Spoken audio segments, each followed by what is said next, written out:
Right, ನಮ್ಮ ಜೊತೆ ಮಾಜಿ ಶಾಸಕ ಹಾಗೂ ಜೆಡಿಎಸ್ ಮುಖಂಡರಾಗಿರ್ತಕ್ಕಂಥ ಸುರೇಶ್ ಗೌಡ್ರು ನೇರ ಸಂಪರ್ಕದಲ್ಲಿದ್ದಾರೆ. ನಮಸ್ಕಾರ ಸುರೇಶ್ ಗೌಡ ಅವರೇ. ನಮಸ್ಕಾರ. ಸುರೇಶ್ ಗೌಡ ಅವರೇ, ಪಾಪ ಅಲ್ಲಿ ಕೆಲವರು ಹೇಳ್ತಾ ಇದ್ರು ಇಲ್ಲಿ ಗ್ಲಾಸ್ ಅಷ್ಟೇ ಇದ್ದಿದ್ದು, ನಾವು ಶಟರೇ ಹಾಕ್ತಿರ್ಲಿಲ್ಲ ಅಂಗಡಿಗೆ, ಅಷ್ಟು ಸೇಫ್ ಆಗಿತ್ತು ನಾಗಮಂಗಲ, ಅಷ್ಟು ಸುರಕ್ಷಿತವಾಗಿತ್ತು. ಆದ್ರೆ ಕಿಡಿಗೇಡಿಗಳು ದುಷ್ಕೃತ್ಯ ಮೆರೆದಿದ್ದಾರೆ. ರಾತ್ರಿ ಎಲ್ಲ ಎಂಥ ಅನಾಹುತ ಆಗಿದೆ ನೀವು ಕೂಡ ನೋಡಿದಿರಿ. ಯಾಕೆ ಹಿಂಗಾಯ್ತು ಸರ್ ನಾಗಮಂಗಲದಲ್ಲಿ?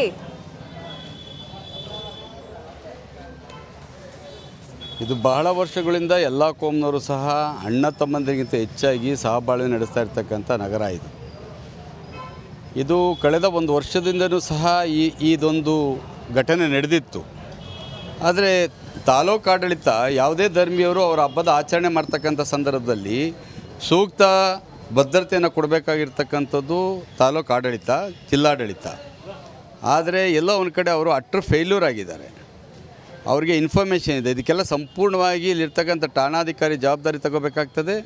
ಜೊತೆಗೆ ಈಗಾಗಿರ್ತಕ್ಕಂಥ ಘಟನೆಗಳಿಗೆ ಎಲ್ಲ ಕೋಮಿನವ್ರಿಗೂ ಸಹ ಯಾರ್ಯಾರು ಲಾಸ್ ಆಗಿದೆ ಸಂಪೂರ್ಣವಾಗಿ ಪರಿಹಾರವನ್ನು, ಏನು ಲಾಸ್ ಆಗಿದೆ ಅಷ್ಟೂ ಸಹ ಪರಿಹಾರವನ್ನು ಸರ್ಕಾರ ಕೊಡಬೇಕಾಗಿದೆ. ಇಲ್ಲಾಂದರೆ ಸರ್ಕಾರದ ಬಗ್ಗೆ ಅಪನಂಬಿಕೆ ಹೋಗ್ತದೆ. ಕಾನೂನು ಪರಿಪಾಲನೆ ಮಾಡಬೇಕಾದ ಧರ್ಮ ಸರ್ಕಾರದ್ದು. ಸರ್ಕಾರ ಕಾನೂನು ಪರಿಪಾಲನೆ ಮಾಡಲಿಲ್ಲ ಅಂದಂಥ ಸಂದರ್ಭದಲ್ಲಿ ಇವರೆಲ್ಲ ಟ್ಯಾಕ್ಸ್ ಪೇಯರ್ಸು ಏನು ಮಾಡ್ತಾರೆ? ಇದ್ರ ಜೊತೆಗೆ ನಾನು ಡಿಮ್ಯಾಂಡ್ ಮಾಡ್ತಾಯಿದ್ದೀನಿ, ಇರ್ತಕ್ಕಂಥ ಠಾಣಾಧಿಕಾರಿನ ಮೊದಲು A1 ಆರೋಪಿ ಮಾಡಿ ಆತನ ತನಿಖೆ ನಡೆಸಬೇಕು. ಯಾಕೆಂದರೆ ಈಸ್ ದ ಅಟ್ಮೋಸ್ಟ್ ಫೇಲ್ಯೂರ್. ಇದು ನಡೆಯುತ್ತೆ ಈ ಥರ ಅಲ್ಲ. ಕಳೆದ ಒಂದು ವರ್ಷದಿಂದ ನಡೆದಿದ್ದಂಥ ಸೇಮ್ ಜಾಗದಲ್ಲಿ ನಡೆದಿದೆ ಅಂದರೆ ಇವ್ರಿಗೆ ಗೊತ್ತಿರಲಿಲ್ವಾ? ಎಕ್ಸಾಕ್ಟ್ಲಿ ಸುರೇಶ್ ಗೌಡ್ರೆ, ನೀವು ಹೇಳ್ತಾ ಇರೋದು ಬಹಳ ಸ್ಪಷ್ಟ. ನಮಗೂ ಕೂಡ ಅದು ಪ್ರಶ್ನೆ. ಯಾಕಂದರೆ ಲಾಸ್ಟ್ ಟೈಮ್ ಕೂಡ ಆಗಿತ್ತು ಅಂತ ಸ್ಥಳೀಯರು ಹೇಳ್ತಾ ಇದ್ರು. ಪೊಲೀಸರು ಅತಿ ಹೆಚ್ಚಿನ ಭದ್ರತೆ ಒದಗಿಸಬೇಕಾಗಿತ್ತು, ಬಟ್ ಅಲ್ಲೂ ಕೂಡ ಫೇಲ್ಯೂರ್. ಜನನೇ ಇರಲಿಲ್ಲ, ಸಿಬ್ಬಂದಿನೇ ಇರಲಿಲ್ಲ, ಅಲಾಟೇ ಆಗಿರಲಿಲ್ಲ ಅಂತ ಅಲ್ಲಿನ ಸ್ಥಳೀಯರೇ ಹೇಳ್ತಿದ್ದಾರೆ. ಕೊನೆಗೆ ಎಷ್ಟರ ಮಟ್ಟಿಗೆ ಭಯದ ವಾತಾವರಣ ಅಂದರೆ ಪೊಲೀಸರೇ ಕಾಲ್ ಕಿತ್ತರಂತೆ, ಅಲ್ಲಿಂದ ಓಡ್ ಹೋಗ್ಬಿಟ್ರು.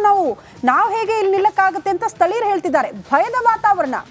ನನಗೆ ಬಹಳ ಖುಷಿಯಾಗಿದ್ದು, ನೀವು ರಾಜಕೀಯ ಮಾತುಗಳನ್ನ ಆಡ್ತಾ ಇಲ್ಲ, ಯಾರ್ದೋ ಮೇಲೆ ಬ್ಲೇಮ್ ಮಾಡಲಿಲ್ಲ, ಪೊಲೀಸ್ ಇಲಾಖೆಯನ್ನು ಪ್ರಶ್ನೆ ಮಾಡ್ತಿದ್ದೀರಿ. ಇಲ್ಲ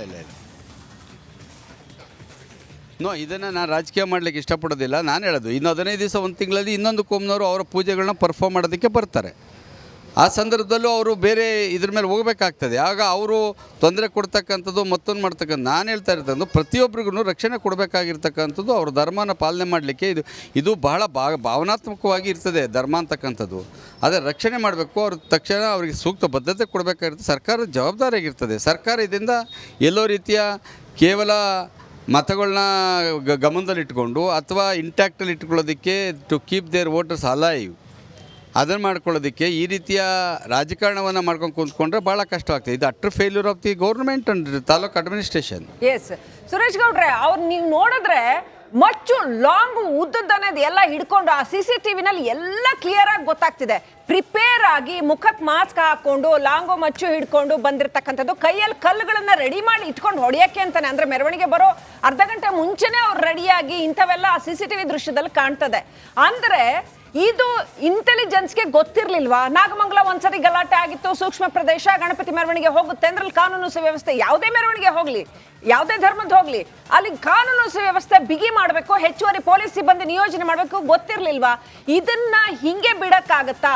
ರಾಜ್ಯ ಸರ್ಕಾರದವನ್ನ ಅಥವಾ ಯಾವುದನ್ನೋ ಒಂದು ಇಶ್ಯೂ ಡೈವರ್ಟ್ ಮಾಡಕ್ಕೆ ಏನಾದ್ರು ಮಾಡ್ತಾ ಇದ್ದಾರಾ? ಇವತ್ತಿನೇನೋ ಪ್ರಾಸಿಕ್ಯೂಷನ್ ಮತ್ತೊಂದು ಗೊತ್ತಿಲ್ಲ ನಂಗೆ. ಯಾಕೆ ಹಿಂಗ್ ಮಾಡಿದ್ರು ಅಂತ ಈಗ ನಮಗೆ ಅನುಮಾನ ಇದೆ. ಸರ್ಕಾರದ ಲೋಪದೋಷಗಳನ್ನ ಜನಸಾಮಾನ್ಯರಿಂದ ಬೇರೆ ಕಡೆ ಡೈವರ್ಟ್ ಮಾಡೋದಕ್ಕೆ ಇಂಥ ಇನ್ಸಿಡೆಂಟ್ಗಳನ್ನ ಕ್ರಿಯೇಟ್ ಮಾಡ್ತಕ್ಕಂಥದ್ದು, ಯಾರೋ ಆ್ಯಕ್ಟ್ರು ಎಲ್ಲ ಟೀ ಕುಡ್ದ ಅಂತಕ್ಕಂಥದ್ದು ಹಾಕ್ಸ್ತಕ್ಕಂಥದ್ದು, ಇದೆಲ್ಲ ಸರ್ಕಾರ ಮಾಡ್ತಕ್ಕಂಥದ್ದು ಅಂತಕ್ಕಂಥ ಇತ್ತೀಚೆಗಳಲ್ಲಿ ಬರ್ತಾ ಇದೆ. ಇದ್ರೂ ಇರ್ಬೋದು. ಏಕೆಂದರೆ ಸರ್ಕಾರ ತನ್ನ ತಪ್ಪುಗಳನ್ನ ಮುಚ್ಚಿಟ್ಕೊಳ್ಳೋದಕ್ಕೆ, ಸಾರ್ವಜನಿಕರ ಗಮನವನ್ನು ಬೇರೆ ಕಡೆ ಸೆಳೆಯೋದಕ್ಕೆ ಏನು ಮಾಡಿದೆ ಅಂತ ಗೊತ್ತಿಲ್ಲ. ಅದು ಸತ್ಯ ನಮಗೆ ಗೊತ್ತಿಲ್ಲ. ನಾನು ಡಿಮ್ಯಾಂಡ್ ಮಾಡ್ತಾ ಇರ್ತಕ್ಕಂಥದ್ದು, ಅವ್ರು ಯಾರೇ ತಪ್ಪು ಮಾಡಿರಲಿ, ನಿಮಗೆ ಎವಿಡೆನ್ಸಸ್ ಇರ್ತವೆ, CCTV ಫುಟೇಜಸ್ ಇದೆ, ಕ್ಯಾಮ್ರಾಗಳಿದ್ದಾವೆ, ಮಾಧ್ಯಮದವ್ರು ತಕ್ಷಣ ಅಟೆಂಡ್ ಮಾಡಿದ್ದಾರೆ. ಯಾರು ತಪ್ಪಿತಸ್ಥ ಅವ್ರ ಮೇಲೆ ಕ್ರಮ ತೆಗೆದುಕೋ. ಅದು ಬಿಟ್ಬಿಟ್ಟು ಅವ್ರನ್ನ 50 ಜನ ಅರೆಸ್ಟ್ ಮಾಡಿದ್ವಿ, ಇವ್ರನ್ನ 50 ಜನ ಅರೆಸ್ಟ್ ಮಾಡ್ತೀವಿ ಅಂತೇಳಿ ರಾತ್ರಿ ಏಕಾಏಕಿ ಏನೂ ತಪ್ಪಿತಸ್ಥ ಮಾಡಿದವ್ರನ್ನ, ಅಲ್ಲಿ ನಿಂತಿದ್ದವ್ರನ್ನ, ನೋಡ್ತಾ ಇದ್ದವ್ರನ್ನ ಅರೆಸ್ಟ್ ಮಾಡಿ ಜೈಲಿಗೆ ಕಳಿಸ್ತಕ್ಕಂಥದ್ದು ಮತ್ತೊಂತಕ್ಕಂಥದ್ದು ಸರ್ಕಾರ ಮಾಡಬಾರ್ದು. ಯಾರು ತಪ್ಪಿತಸ್ಥಿದ್ದಾರೆ ಅವ್ರು ಮಾಡಲಿ. ಜೊತೆಗೆ ಏನಿವತ್ತು ಸುಮಾರು 60 70 80 ಅಂಗಡಿಗಳಿಗೆ ಸಂಪೂರ್ಣ ಬೆಂಕಿಯಾಗಿ ಸುಟ್ಟೋಗಿದೆ. ಸಂಪೂರ್ಣವಾಗಿ ಪರಿಹಾರ ಕೊಡಬೇಕು. ಓಕೆ, ಸುರೇಶ್ ಗೌಡ್ರೆ, ಈಗ ಇನ್ನೊಂದು ಪ್ರಶ್ನೆ, ಯಾಕಂದ್ರೆ ಇತ್ತೀಚೆಗೆ ರಾಜ್ಯದಲ್ಲಿ ಅಲ್ಲಲ್ಲಿಂದ ಗಲಭೆ ಗಲಾಟೆ ಕೊಲೆ ಪ್ರಕರಣಗಳು ದರೋಡೆ ಪ್ರಕರಣಗಳು ಹೆಚ್ಚಾಗ್ತಾ ಇರೋದನ್ನ ಗಮನಿಸಿದ್ರೆ ಕಾನೂನು ಇನ್ನಷ್ಟು ಬಿಗಿ ಆಗಬೇಕು. ಗೃಹ ಇಲಾಖೆ ಅಥವಾ ಪೊಲೀಸ್ ಇಲಾಖೆ ಇನ್ನಷ್ಟು ಕಠಿಣ ನಿರ್ಧಾರಗಳನ್ನ ಕಠಿಣ ಕ್ರಮಗಳನ್ನ ಕೈಗೊಳ್ಬೇಕು ಅಂತ ಅನ್ಸುತ್ತಾ ಕಾನೂನು ಸುವ್ಯವಸ್ಥೆ ಕಾಪಾಡೋ ನಿಟ್ಟಿನಲ್ಲಿ? ಯಾವತ್ತು ಜನಗಳಿಗೆ ಕಾನೂನು ಅದನ್ನು ಕ್ರಮ ಕೈಗೊಳ್ತದೆ, law will take its own course, ಕಾನೂನು ಇದೆ ಅಂತಕ್ಕಂಥದ್ದು ಭಯ ಇರಲ್ವ, ಆವಾಗ ಇಂಥ ಇನ್ಸಿಡೆಂಟ್ಗಳು ನಡೀತಾ ಇರ್ತಕ್ಕಂಥದ್ದು. ಇದಕ್ಕೆಲ್ಲೋ ಒಂದು ಕಡೆ ತುಷ್ಟೀಕರಣ, ಕುಮ್ಮಕ್ಕು, ಮತ್ತೊಂದು ಮಗದೊಂದು ನೋಡಿದ್ರೆ ಅದು ಏನೋ ಮಾಡೋಕ್ಕೋಗಿ ಏನೋ ಆಗ್ತದೆ. ಇದು ಆಗಬಾರ್ದು. ತಕ್ಷಣ ಕಲ್ಪ್ರಿಟ್ಸ್ ಯಾರೇ ಆಗಿರಲಿ, ಅವರೆಷ್ಟೇ ದೊಡ್ಡವರಾಗಿರಲಿ, ಅವ್ರಿಗೆ ಶಿಕ್ಷೆ ಆಗಬೇಕು. ಇದ್ರ ಜೊತೆಗೆ ಸುರೇಶ್ ಗೌಡ್ರೆ, innocent people should not be punished. Okay sir, ಈಗ ಗೃಹ ಸಚಿವರು ಏನ್ ಮಾಡ್ತಾ ಇದ್ದಾರೆ? ಇಷ್ಟೆಲ್ಲ ಆದ್ರೂ ಕೂಡ ಸ್ಥಳಕ್ಕೆ ಬಂದಿದ್ದಾರಾ ಸರ್ಕಾರದ ಪ್ರತಿನಿಧಿಗಳು, ಸಚಿವರುಗಳು? ಇವ್ರುಗಳು ಮಾತ್ರ ಮಧ್ಯರಾತ್ರಿ 1:00ವರೆಗೆ ನೆಮ್ಮದಿಯಾಗಿ ನಿದ್ದೆ ಮಾಡ್ಬೋದು. ಓಕೆ, ಗೃಹ ಸಚಿವರು ಮಾತನಾಡ್ತಾ ಇದ್ದಾರೆ, ರೈಟ್? ಆಕಸ್ಮಿಕವಾಗಿ ಅಲ್ಲಿ ಪ್ರೊಸೆಷನ್ ಹೋಗುವಾಗ ಯಾರೋ ಕಲ್ಲು ಹಾಕಿದ್ರು ಅಂತ ರೆಸ್ಪಾಂಡ್ ಮಾಡೋದಕ್ಕೆ ಇವರು ಕಲ್ಲು ಹಾಕಿದ್ದಾರೆ.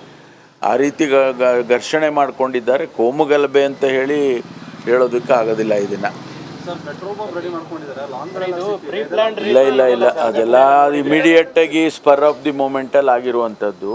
ಅದಕ್ಕೆ ನಾವು ಹೆಚ್ಚು ಅದನ್ನು ಬೆಳೆಯೋದಕ್ಕೂ ಬಿಡೋದಿಲ್ಲ, ಬಿಟ್ಟು ಇಲ್ಲ. ಪೊಲೀಸ್ನವರು ಅದನ್ನು ಕಂಟ್ರೋಲಿಗೆ ತೊಗೊಂಡಿದ್ದಾರೆ. ಅದನ್ನು ಹೆಚ್ಚು ನೀವು ಕೂಡ ಅದನ್ನು ಹೆಚ್ಚು ನನ್ನ ಮನವಿ ಏನು ತಮ್ಮಲ್ಲಿ ಅಂದರೆ ಹೆಚ್ಚು ಅದನ್ನು ಪ್ರಚಾರ ಕೊಡೋಕ್ಕೆ ಹೋಗಬೇಡಿ. ನಾನು ಮನವಿ ಮಾಡ್ತಾ ಇದ್ದೀನಿ.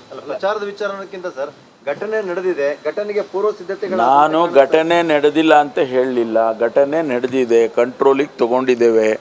ಮುಂದಕ್ಕೆ ಬೆಳಿಬಾರ್ದು ಅಂತೇಳಿ ಅಲ್ಲಿ ಫೋರ್ಸ್ ಇಟ್ಟಿದ್ದೇವೆ, ಸೀನಿಯರ್ ಆಫೀಸರ್ಸ್ ಇದ್ದಾರೆ. ಅದರಿಂದ ಇದನ್ನು ಅಲ್ಲಿಗೆ ಬಿಟ್ಟರೆ ಅದು ಅಲ್ಲಿಗೆ ನಿಂತು ಹೋಗುತ್ತೆ. ಅದಕ್ಕೋಸ್ಕರ ನಾನು ತಮ್ಮಲ್ಲಿ ಮನವಿ ಮಾಡಿದ್ದೆ. ಇಲ್ಲ, ನಾವು ಮಾಡೋದಿಲ್ಲ ನಿಮ್ಮ ಮನವಿನ ಅಂದರೆ ನಿಮಗೆ ಬಿಟ್ಟಿದ್ದು. ಕಳೆದ ವರ್ಷ ಕೂಡ ಇದೇ ಜಾಗದಲ್ಲಿ ಈ ತರ ಆಗಿತ್ತು, ಎಚ್ಚರ ವಹಿಸಿದ್ರೆ ಈ ತರ ಆಗ್ತಾ ಇರಲಿಲ್ಲ ಅಂತ ಇಲ್ಲ, ಅದು ಆರೋಪ ಮಾಡಿದ್ದಾರೆ. ಅಲ್ಲ, ಅವ್ರು ಹೇಳಿದ್ದಾರೆ. ಆದರೆ ಅಲ್ಲಿ ಎಲ್ಲ ರೀತಿಯ ಒಂದು ಇದನ್ನು ಕೂಡ ಅವರು ಪ್ರೊಟೆಕ್ಷನ್ ಮಾಡೋದಕ್ಕೆ ಒಂದು ಪ್ಲಟೂನನ್ನು ಕೂಡ ಅಲ್ಲಿ KSRP ಇಟ್ಟಿದ್ರು. ಇಲ್ಲದೆ ಹೋಗಿದ್ರೆ ಇನ್ನೂ ದೊಡ್ಡ ಗಲಭೆ ಆಗಿರೋದು. ಅಲ್ಲಿ ಮುನ್ನೆಚ್ಚರಿಕೆಯಾಗಿ ಒಂದು ಪ್ಲಟೂನ್ ಕೂಡ ಅಲ್ಲಿ ಇಟ್ಟಿದ್ರು. ಅದರಿಂದ ಅದು ಕಂಟ್ರೋಲಿಗೆ ಬಂದಿದೆ ಇಮ್ಮಿಡಿಯೇಟಾಗಿ. ಈಗ ನಾವು ಗಾಯಗಳಿಗಿನ್ನ ಹೆಚ್ಚಾಗಿ ಗಾಯಗಳು ಹೆಚ್ಚಾಗಿಲ್ಲ, ಆದರೆ ಒಂದು 52 ಜನರನ್ನು ಅರೆಸ್ಟ್ ಮಾಡಿದ್ದೇವೆ. 2 ಗುಂಪಿನಲ್ಲಿ ಒಂದು 52 ಜನರನ್ನು ಅರೆಸ್ಟ್ ಮಾಡಿದ್ದೇವೆ. ಅವ್ರ ಮೇಲೆ ಈಗ ಯಾರ್ಯಾರು ಕ್ಯಾಮರಾದಲ್ಲಿ ಗೊತ್ತಾಗ್ತದೆ ಅವ್ರು ಕಲ್ಲು ಹೊಡೆಯುತ್ತಾ ಇರೋದು ಅಥವಾ ಅವ್ರಿಗೆ ಬೇರೆ ಬೆಂಕಿ ಹಾಕೋದು, ಅದನ್ನೆಲ್ಲ ನೋಡಿಕೊಂಡು ಅವ್ರ ಮೇಲೆ ಕೇಸಸ್ಗಳನ್ನ ರಿಜಿಸ್ಟರ್ ಮಾಡ್ತಾರೆ. ಪೊಲೀಸರ ಮೇಲೂ ಕಲ್ತೂರಿದಾರಲ್ಲ ಸರ್? ಪೊಲೀಸರ ಮೇಲೂ ಕುಳಿತಾರೆ. ಒಬ್ಬ ASIಗೆ ಗಾಯ ಆಗಿದೆ. ಅದಲ್ಲದೆ ಅದನ್ನೆಲ್ಲ ಗಣನೆಗೆ ತಗೊಂಡೇ ಕೇಸನ್ನು ರಿಜಿಸ್ಟರ್ ಮಾಡ್ತಾರೆ. ರಾಜಕೀಯ ಪ್ರಚೋದನೆ ಏನಾದರೂ ಇದೆಯಾ? ಆ ರೀತಿ ಕಾಣ್ತಾ ಇಲ್ಲ.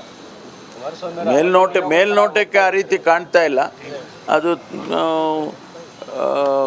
ಅಲ್ಲಿ ಸ್ಪಾಟ್ನಲ್ಲಿರೋರು ರಿಪೋರ್ಟ್ ಏನು ಕೊಡ್ತಾರೆ ನೋಡಬೇಕು. ಕುಮಾರಸ್ವಾಮಿ ಅವರು ಆರೋಪ ಮಾಡ್ತಾ ಇದ್ದಾರೆ, ಅತಿಯಾದ ಓಲೈಕೆನೇ ಕಾರಣ ಇದು, ಒಂದು ಕೋಮಿಂದು ಕಾಂಗ್ರೆಸ್ ಸರ್ಕಾರ, ಅದಕ್ಕೆ ಈ ಥರ ಆಗ್ತಾ ಇದ್ದಾವೆ ಘಟನೆಗಳು.